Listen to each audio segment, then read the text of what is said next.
my dear students.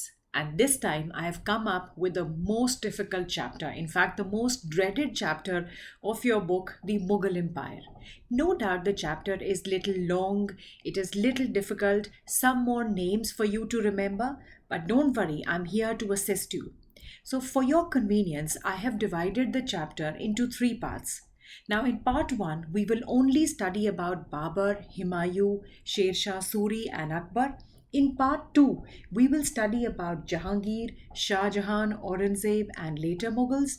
In part 3, I will be taking up the case studies in your book, which is on the land revenue policy, relationship with the Rajputs, Mansabdari system, Akbar's religious policy, Mughal court, and the questions from the book. So, without wasting any time, let's start with part 1. Right. So, who were Mughals? Mughals kaun the? They were actually the descendants of the great rulers of Central Asia. If I name them, that was Genghis Khan and Timur. Genghis Khan जो है बच्चे उसके साथ Babar was related from his mother's side. And ये जो Genghis Khan है, he ruled over Mongol tribe, China and other parts of central India. And from his father's sides, he was related to Timur. So, very, very important. Mughals were the descendants of the great rulers of Central Asia, Genghis Khan from the mother's side, and Timur from the father's side. So, moving on to the foundation of the Mughal Empire. So, Mughal Empire was founded by Babar. And what was the real name of Babar?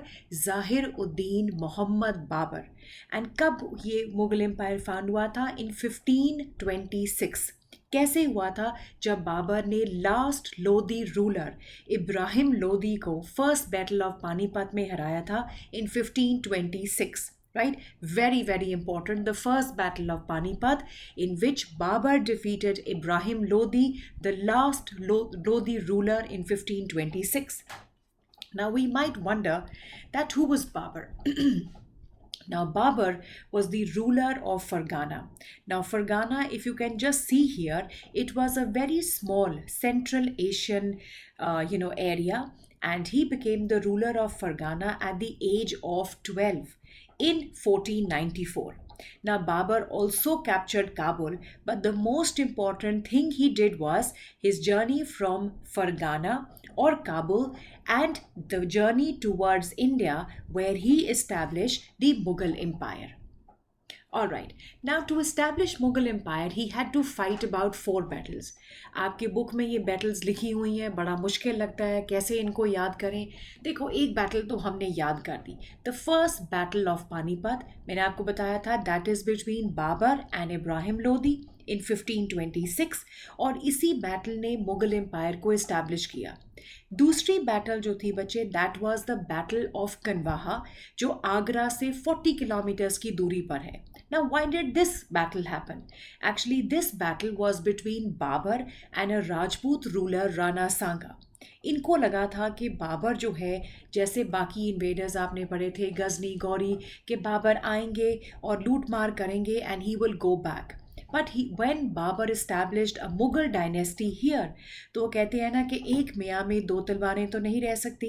So obviously there was a fight between Babar and the Rajput ruler Rana Sanga in 1526.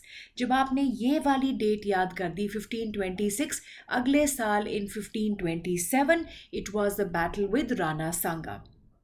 And पहली battle में the areas covered were Delhi and Agra. And the Battle of Kanwa से उनकी position in Delhi and Agra became much more stronger. And again another battle with the Rajputs in 1528 called as the Battle of Chanderi. So if I may have my pointer, it will be easy for you to teach you. So first Battle of Panipat 1526, then the Battle of Kanwaha the next year 1527, Battle of Chanderi in 1528, and both these battles were with the Rajput. The first battle was with Ibrahim Lodi. Right? The last battle was with the Afghan chiefs of Bengal and Bihar in 1529, but Babar died in 1530. So he died in 1530. He only ruled for 4 years, 1526 to 30. So, what did Babar do special? Now, the Babar, what he actually did was he introduced a new mode of warfare, that is, artillery plus cavalry. He also made use of gunpowder. Another important thing about Babur is that he was a scholar of Persian, Turkish and Arabic. And उनकी सबसे important autobiography जो है उसको कहते हैं Baburnama या Tuzuk e Baburi. Now this book that is the autobiography of Babur and he talks about the physical features and the natural beauty of India. Right. So after the death of Babar in 1530, now comes his son Humayun from 1530 to 1540 and from 1555 to 1556.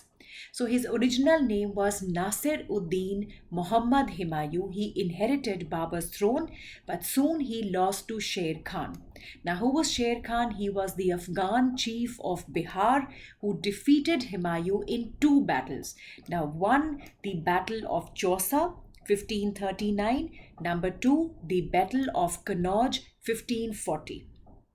Now, in 1555, Humayun managed to recapture Delhi and Agra and he re-established. लेकिन 1556 में उनकी death भी होगी. कहाँ death हुई उनकी? अपने fort में इन दिल्ली. कैसे हुई? He fell down from the first floor of the library building in his fort at Delhi in 1556. So important thing here to learn is that Humayun had to deal with the Sher Shah Suri, Battle of Chausa in 1539 and Battle of Kannauj 1540. Right, so this is the Humayun's tomb. Your books talks about this tomb, and the most important thing is that this is the dome. They say that it is covered with the white marble. Now, something about Sher Shah Suri. You know what? His original name was Farid Khan.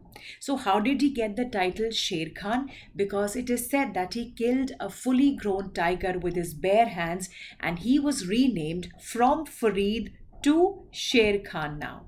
He was the founder of the Sur dynasty and his empire extended from Bengal. This is the place as the Bengal to Indus. Now, this entire area was the empire of Sher Shah Suri from Bengal to Indus. Right? So we say that Sher Shah Suri was a very good administrator. How? He established law and order. He gave lot of attention to trade and commerce.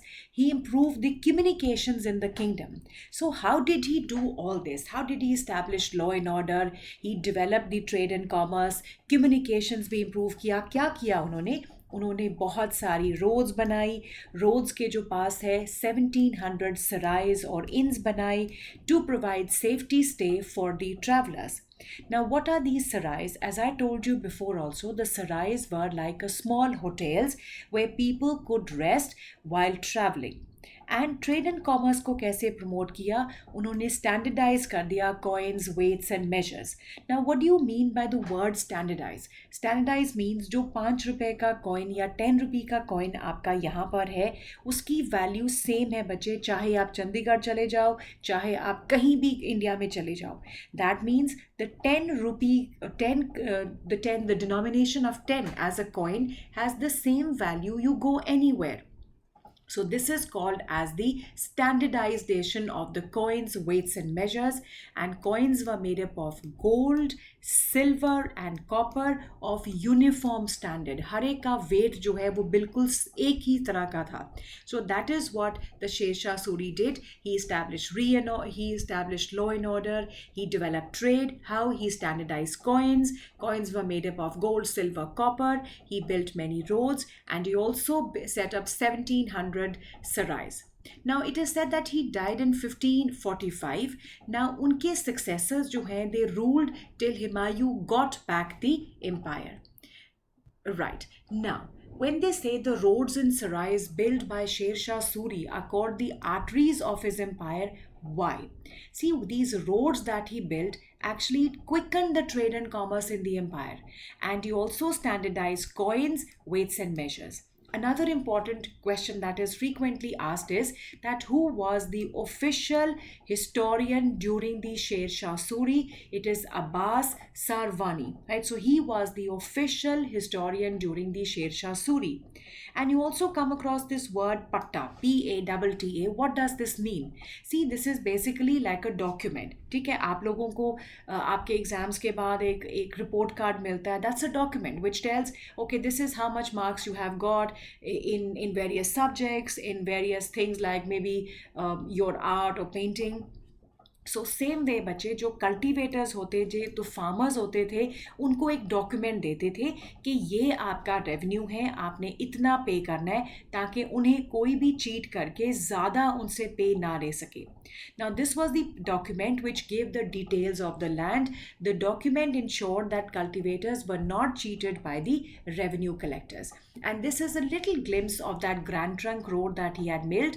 It started from Sunargaon in Bengal in the east, and it moved on till Indus here, and that is Peshawar in the Pakistan. So this is how the Grand Trunk Road that we normally talk in the book, that is how it looked like. Right. So then is Akbar, and Akbar will be the last ruler of our part 1 series. Now, who was Akbar? He was the son of Humayun. In the year 1556 he became the ruler.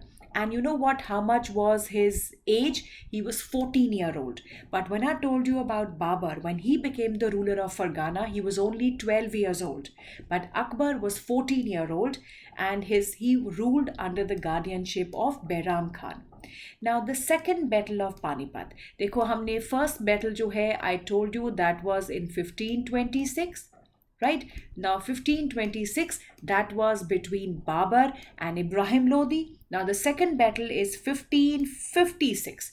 Now this is between Hemu, the minister of Ali Adil Shah, and the Mughals, that is Akbar. So just learn that it was a battle between Hemu and Akbar, in which Mughal dynasty was re-established. क्योंकि हुमायूं के बाद शेर शाह सूरी जो है उसने Mughal empire को अपने पास ले लिया था. तो ये दूसरी बैटल ऑफ पानीपत से Mughals reoccupied Delhi and Agra, and second battle was fought in 1556. So remember, first battle in 1526 and the second battle was in 1556. Right? Now this is an extremely difficult thing, but I don't think आप अभी 7th में हो, इतना detail आपको नहीं आएगा, लेकिन फिर भी मैंने आपके लिए ये स्लाइड बनाई है just to explain it to you. देखो, हमने अकबर की रेंज जो है, उनका टाइम पीरियड जो है, उसको 3 में डिवाइड कर दिया. पहले 56, अब आपको पता है 1556 में सेकंड बैटल ऑफ पानीपत हुई, से लेके 1570 में वो बैराम खान के अंडर ही थे. इस टाइम पे ही captured Malwa, parts of central India, then Chittor, Ramthanbore, and Jodhpur was occupied. So if I could just make a map for you, although I'm not really good in making a map, but just to give you a small glimpse of that. So during this period, he actually occupied, the central area and these areas that he occupied. Now during the 1570 to 85, he actually occupied these areas, Bihar, Bengal, right, and a portion of this, that is your Gujarat. And when we talk about from 1585 to 1605, then he occupied these areas like your Kashmir, Kabul, Kandahar, and even these area, that is your Deccan. Right, so these are the areas. So I don't think the question will be asked on this. Very quickly, the first time that he did from 56 to 70, he occupied the central portion. So remember the central India, the Rajasthan area, Chittor and Ramthanbore and Jodhpur. So this is the first, that is till 1570. Now after 1570, just move to these eastern areas and one Gujarat. So you have Bengal, Bihar, Odisha here, right, and one Gujarat. And from 1585 to 1605, he occupied Kabul, Kandahar areas here also. So Kabul, Kandahar, Kashmir, and your Deccan areas. Right, now what are the main sources of information on his reign? एक आप पढ़ते हो अकबरनामा, एक है आईने अकबरी.